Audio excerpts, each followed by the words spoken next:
देखिए, उनके कहने का मतलब ये था कि आज जो देश का माहौल है वो लोग इतना आतंकित हैं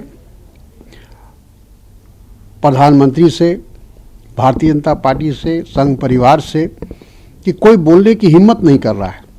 अंदर से सब लोग बेचैन हैं अपनी बात कहने के लिए, लेकिन माहौल ऐसा बना दिया गया है कि अगर तुम बोलोगे तो तुम्हारे खिलाफ ईडी लगा दिया जाएगा, तुम्हारे इनकम टैक्स के छापे पड़ जाएंगे और बहुत सारी कार्रवाई हो सकती है। सरकारी मिशनरी उनके हाथ में है, सीबीआई है। तो इसी बात को लेकर कहते हैं कि मैं तो अपनी बात बोलूँगा और देश के हित में बोलूँगा और जिसको जो करना है करे, मैं किसी से नहीं डरता हूँ। ये उनके कहने का अर्थ था।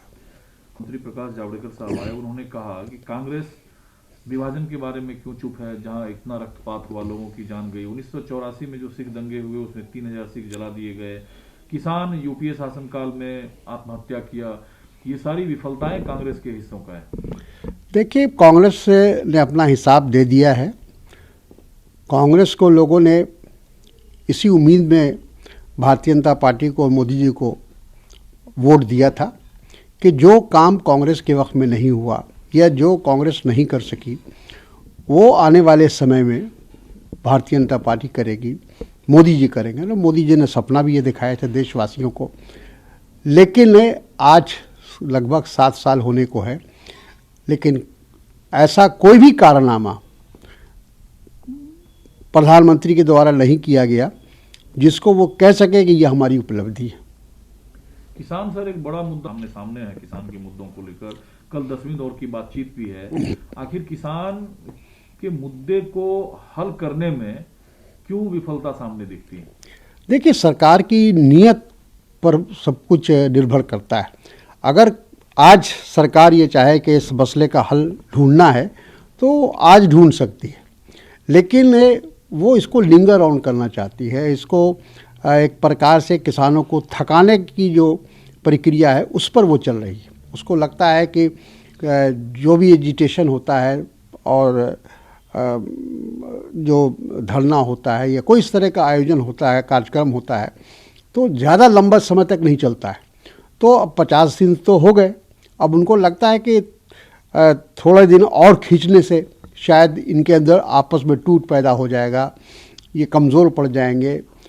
लेकिन उनको इस बात का एहसास नहीं हो रहा है सरकार को कि जिसने दिल्ली की ठंडक को झेल लिया और तमाम, चाहे बूढ़े हों, बुज़ुर्ग हों, बच्चे हों, महिलाएं हों, सब लोगों ने मिलकर उसका सामना किया, वो कैसे सरकार के सामने झुक सकते हैं।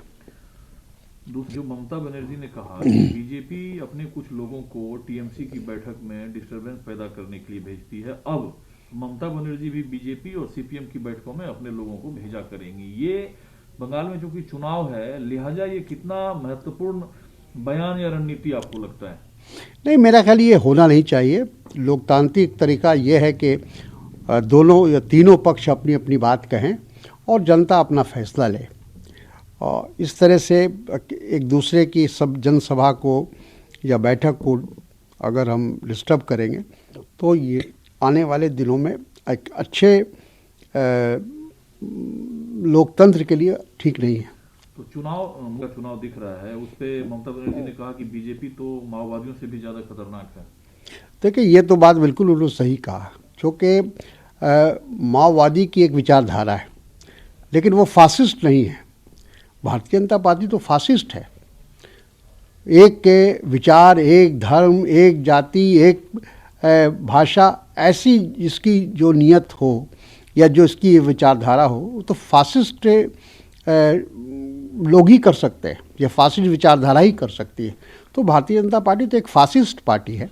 क्योंकि संसद का जो कैराइज कैंटीन था उसे खत्म कर दिया गया और ये आंकड़े बताए गए कि तकरीबन 8 करोड़ रुपए लोकसभा के अब बचेंगे।